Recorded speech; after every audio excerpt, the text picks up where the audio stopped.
Good evening and welcome to the regular council meeting of Tuesday, October 19th. It's currently 7 o'clock.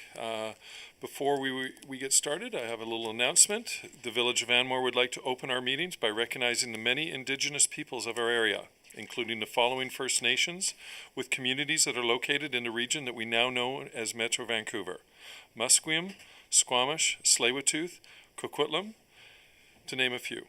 Further, we would like to honor the important place in history occupied by the many territorial keepers of these lands and waters around us since time immemorial. So with that being said, I'd like to get started on the regular council meeting agenda. Before I call the meeting to order, I just wanted to also note that Councillor Cryer, due to some quarantine protocol, will not be joining us, but is with us on the phone this evening. So with that being said, I'll call the meeting to order. Approval of the agenda. The recommendation would read that the agenda be approved as circulated. Someone to move that? Moved, seconded. Any discussion? Seeing none. All those in favor? Carried unanimously. Public input. Public is permitted to provide comments to council on any item showed on this meeting agenda. 2-minute time limit applies to speakers. No. We'll then move on to delegations. We don't have any minutes. Adoption of the minutes. The minutes of the regular council meeting held on October 5th, 2021. The recommendation would read that the minutes of the regular council meeting held on October 5th, 2021 be adopted as circulated. Someone to move those minutes? Moved, seconded. Any discussion? See none. All those in favor? Opposed? Carried unanimously. Okay, is there any business arising from those minutes? No? We'll move now on. We don't have a consent agenda. 9A legislative reports. Anmore Alternative Municipal Tax Collection Scheme Bylaw. A report dated October 15th, 2021 from Lena Martin, our Manager of Financial Services. Ms. Martin. Good evening to Mayor and Council. Good evening, Mayor and Council. The purpose of this report is to establish an alternative municipal tax collection scheme under Section 235 of the Community Charter. The recommended option today is that the Council give first, second, and third readings to the Anmore Alternative Municipal Tax Collection Scheme Bylaw, number 652, 2021. A little background on this bylaw. Section 235 of the Community Charter authorizes Council by bylaw to establish one or more dates on which all or part of the property taxes are due. If the municipality has not established an alternative scheme, the general tax collection scheme under Section 234 applies, and property taxes for a year are due on July 2nd. A 10% penalty on unpaid taxes applies the first day following the due date, as established by the Lieutenant Governor and Council. Anmore's current tax penalty percentage addition bylaw number 90, 1992 established to add a 5% penalty on unpaid taxes on July 2nd at midnight and a 5% penalty on September 30th at midnight. This bylaw came into effect the first day of January 1993. To assist residents during the first year of the COVID-19 pandemic, Anmore current tax penalty percentage addition bylaw number 90 was amended. Anmore established an alternative payment scheme of 2% of the amount unpaid at midnight on July 2nd and 8% of the amount unpaid at midnight on September 30th. In addition, this bylaw was established to expire as of January 1st, 2021.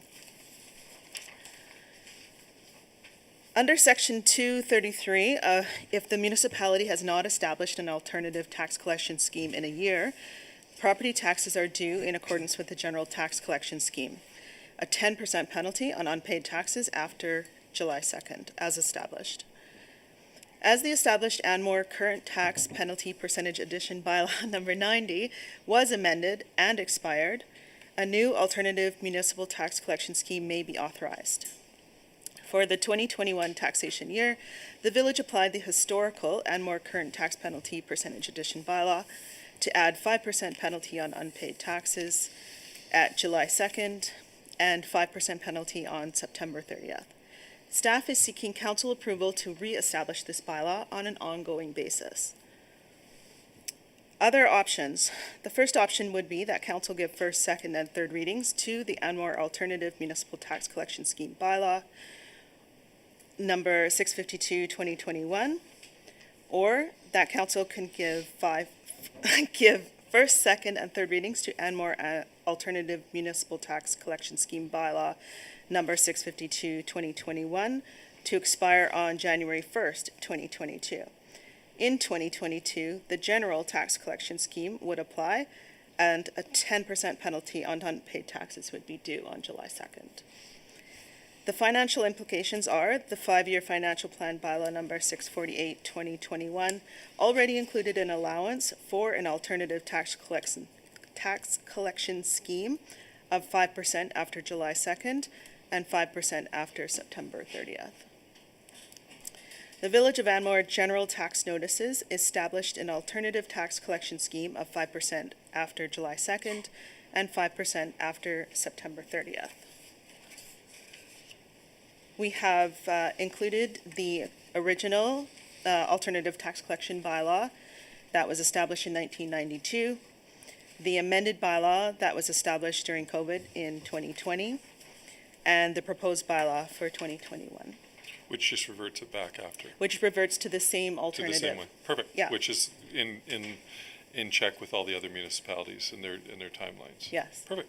Okay, so the recommended adoption is that council give first, second, and third readings to Anmore Alternate Municipal Tax Collection Scheme Bylaw number 652/2021. Someone to move that? Moved, seconded. I'll open up for discussion. So, sorry, Councilor so Weber. we're just going back to the 5 and 5? Yep. Anything else? Okay, I'll call the question. All those in favor? Opposed? Carried unanimously. Okay, we'll now move on to 11A, new business, Village of Lytton Recovery Contribution, a report dated October 15th, 2021, from Lena Martin, Manager of Financial Services. Ms. Martin. Good evening to Mayor and Council again. The purpose of this report is to identify a local charity or fund to which a donation can be contributed for the Village of Lytton. The recommended option was that council authorize a contribution equal to the Village of Anmore population census from Statistics Canada in the amount of $2,210 to the Lytton Rebuild Fund to be funded by reallocating funds from the Ma Murray Day events budget.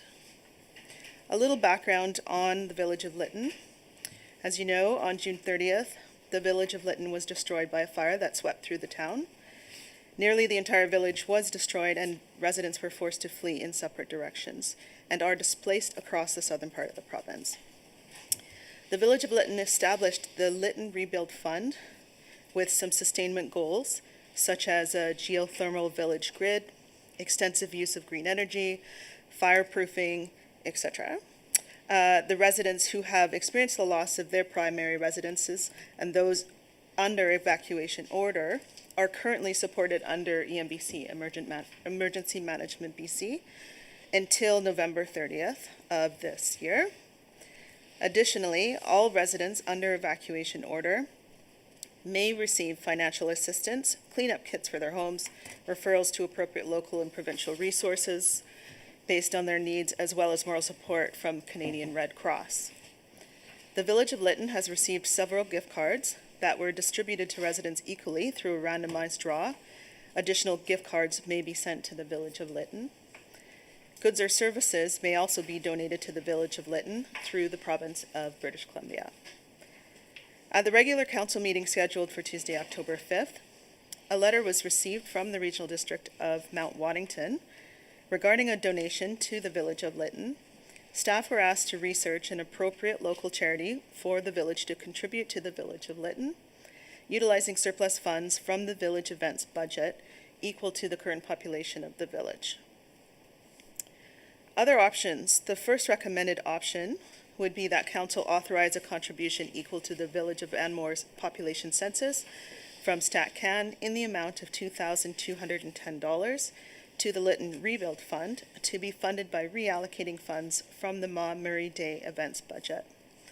Or that council authorize a contribution equal to the Village of Anmore population census from Statistics Canada in the amount of $2,210, and it's donated to the Village of Lytton in cashable gift cards of varied denominations to be funded by reallocating funds from the Maud Murray Day events budget, or that council authorize a contribution equal to the Village of Anmore population census from Statistics Canada in the amount of $2,210 donated to the Village of Lytton through the province of BC to be reallocated by reallocating funds from the Maud Murray Day events budget. Attached is the letter from that we received on October 5th. Good. Thank you. I'll open up for council. I think, Councillor Weber, did you? Sure. Yeah, I mean, I want to get this money into the hands of the people, so whatever the best way to do that is, if we feel there's a mechanism here to distribute that fairly, then I'd be in support of that. The recommended is the first one, the council authorizes equal to the village census, and it to be given to the Lytton Rebuild Fund to be funded by reallocating funds from Umber. So I think that's the most general one, and would be the directed to the rebuild. I believe it was the Yeah. same fund that was donated to by the municipality Yeah. that sent the letter. Yeah. Okay. Yeah.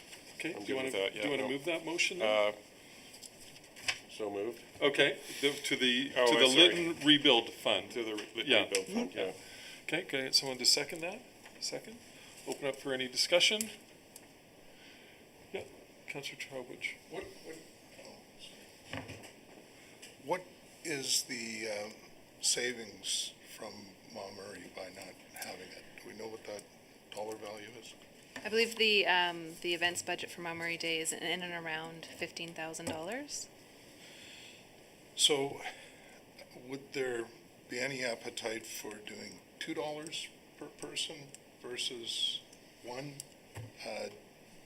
$2,200 is not nothing, but I feel as a community, if we're saving those dollars on the Maud Murray, that we could, go in for $2 each and make it $4,500 or something like that. Do you have somebody to? Sorry, are you putting Just up, floating that floating as it out there? Is there any appetite? Councillor Weber? Can I add something? Yeah. Yeah, and I think we should make it very public and maybe challenge other communities to consider something like this. It could be very powerful. It could really multiply if we get some legs with it. I think, after the news that we, there was several reports that came back this past week in regards to the cause being through the rail system and that sort of being unequivocally denied by, of course, the rail companies, and still some questions about how this was caused, and that has certainly put some uncertainty on Lytton. And I know the mayor of Lytton spoke very publicly about the uncertainty that his community is facing. So I think that if that is the appetite of council, Sorry, Ms. is Eller? there a motion to amend the amount then? I'll make that motion. Yeah. Do you have someone and second it? Okay. So I'll just open it up. Any other for doubling it to $2? Councillor Cryer, are you in favor of that? I'm in full support of that. Okay. I'm going to call the question then. All those in favor? Opposed? Carried unanimously. Thank you. Okay, we now, I guess we're at the mayor's report. Wow. Okay. Couple things I just wanted to mention. This past on October the 8th, past Friday, I was involved in a very moving, emotional ceremony down at the renaming of Belcarra Park to Tom Tom Ufton, Belcarra Regional Park. It was a beautiful day. Was even had the honor of being out in the war canoe, and we went around. I think it's, and what is the island? No, we went around an island. I forget the name. Yeah. And it was a really moving ceremony. It was very good, and it was a lot of touching comments made from the Tsleil-Waututh and honoring of this land and how important it was to them. This past week, on past Thursday, I attended the mayor's barbecue at the Tri-Cities Chamber of Commerce. Some good information was brought out. All the mayors from the Tri-Cities. It was a really nice evening.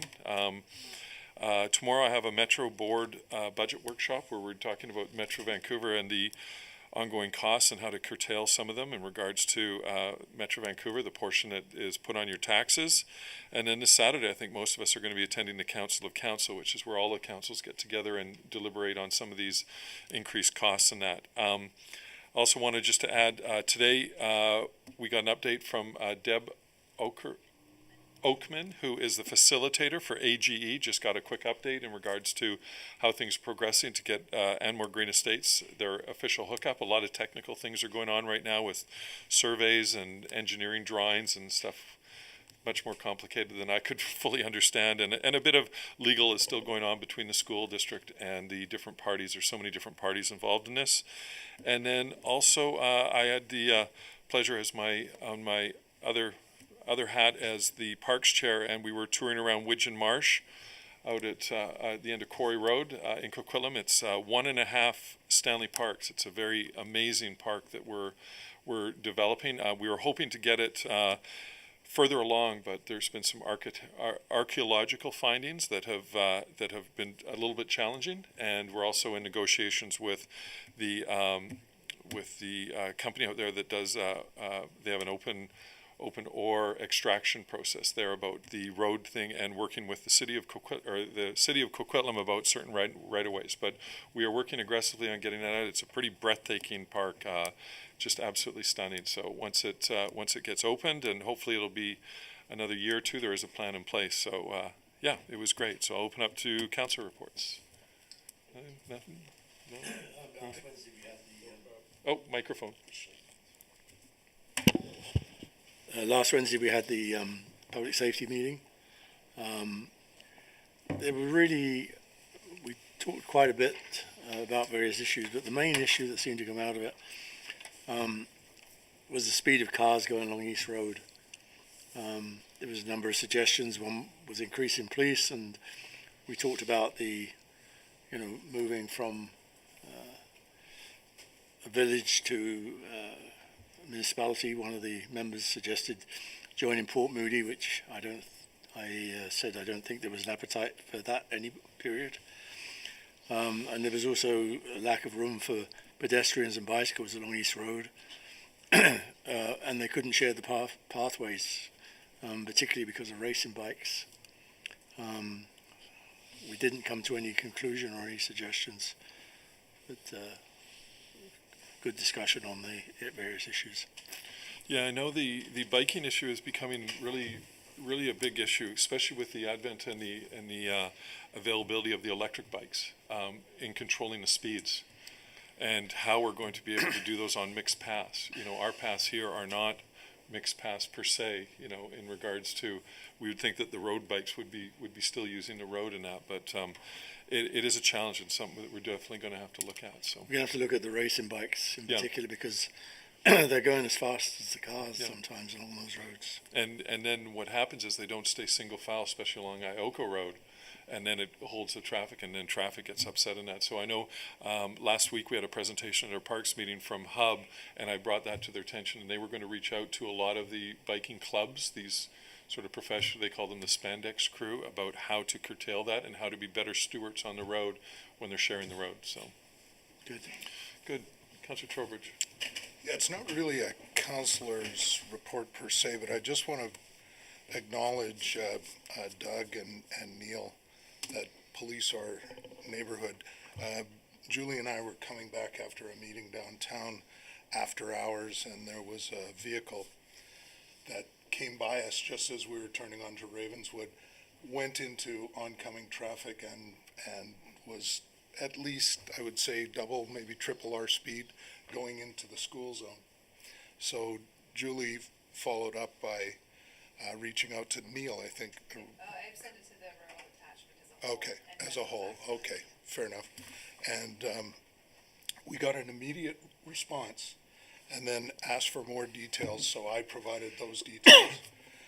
And they said they would follow up, and it was silent for a number of days, and then we got an email, and they happened to be at elementary, and the very same vehicle came through the school zone at an enormous rate of speed. They pulled the driver over, and they were able to ticket the driver for that occurrence and the reported occurrence. So Good. hopefully, they're trying to slow somebody down in a very vulnerable area. So I just think we need to recognize the police force and what they're doing for us. And I did notice that they finally have the traffic speed counters right at the edge of Port Moody on Aspenwood there, and so they're working.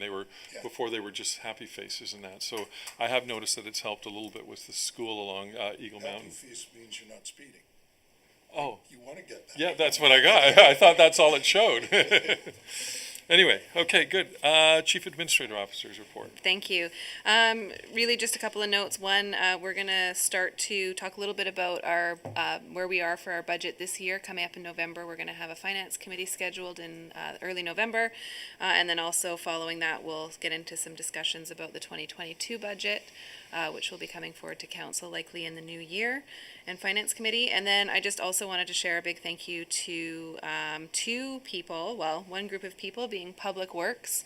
As I'm sure many of you have noticed, over the past few weeks, we've seen some tremendous amounts of rain in very short periods of time, and we've really recognized no issues with our ditches or overflows or anything like that. So they've been doing a tremendous job to make sure that all of our drainage is in good working order. So a big thanks to Public Works, and also a big thanks to Chris Boyd for all of his help moving us along the continuum that is Anmore Green Estates. And we are, like I reported the other week, inching our way closer to a final resolution, and he's been very instrumental in helping us to get this pushed over the line, which hopefully it will very soon. So thank you. Thank you. Okay, we have a couple information items. Minutes of the Public Safety Committee held on May 12th. General correspondence, Metro Vancouver Board and Brief, meetings for the 24th, and open up for public question period. Public is permitted to ask questions of council regarding any item pertaining to village business. 2-minute time limit applies to speakers.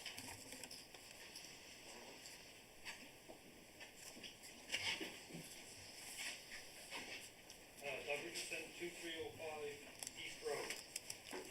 So on October 13th, John, you posted to your social media an official mayor's response to Linda Weinberg. You prefaced it by suggesting you were disappointed by the incorrect information being circulated, and you also said there's a big difference between opinions and said incorrect facts. In that post, you stated, "It is important to note that a CD zone cannot just be used.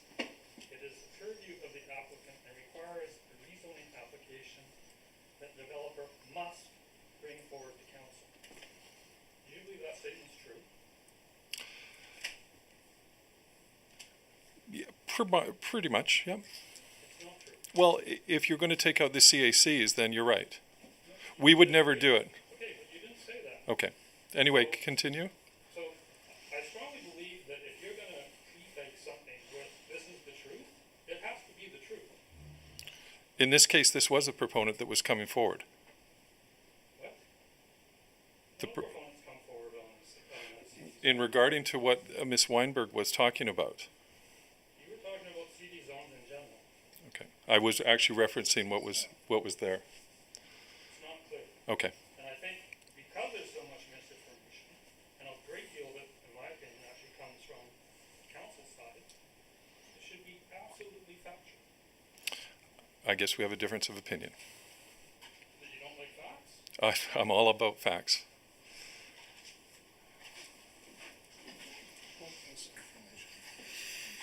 I don't know.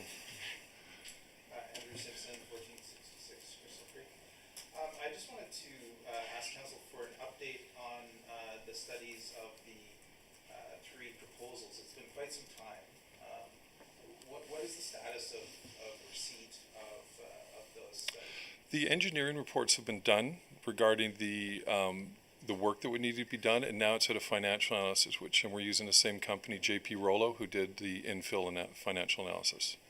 So it should be coming forth. We're hoping maybe in the coming month. Yeah, it's a detailed analysis that's going on. The first thing we had to do was, of course, the engineering, where roads would have to go. Then it would dictate the lot layouts, and that in all the three different scenarios, and the infrastructure that would be needed. Those costs then had to be submitted to JP Rollo. They do all the financial lift and all that sort of stuff. So it takes some time.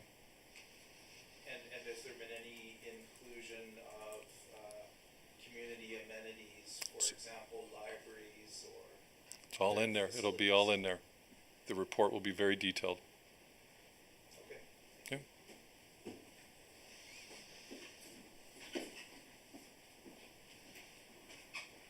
You can, I think you can pull it down. Yeah. Jody Summers Cook, 1660 East Road.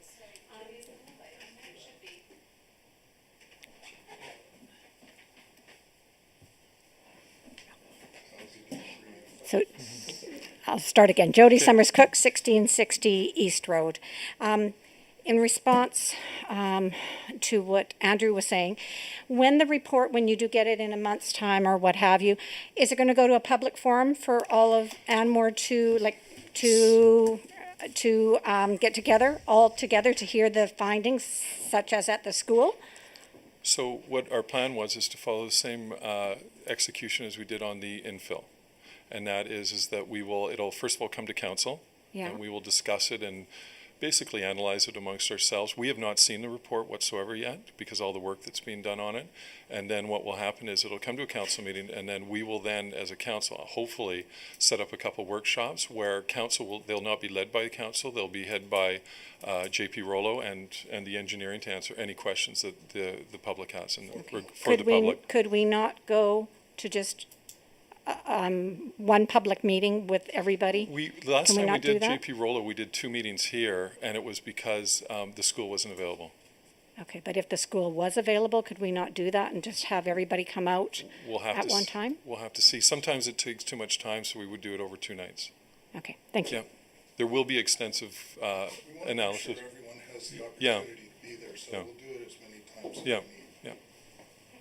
Any other questions? Okay, I'll call for adjournment. Moved, seconded. Any discussion? See none? All those in favor? Carried unanimously. Thank you. Thank you, everybody, for coming out. See you, Polly. Bye, Polly. Get better.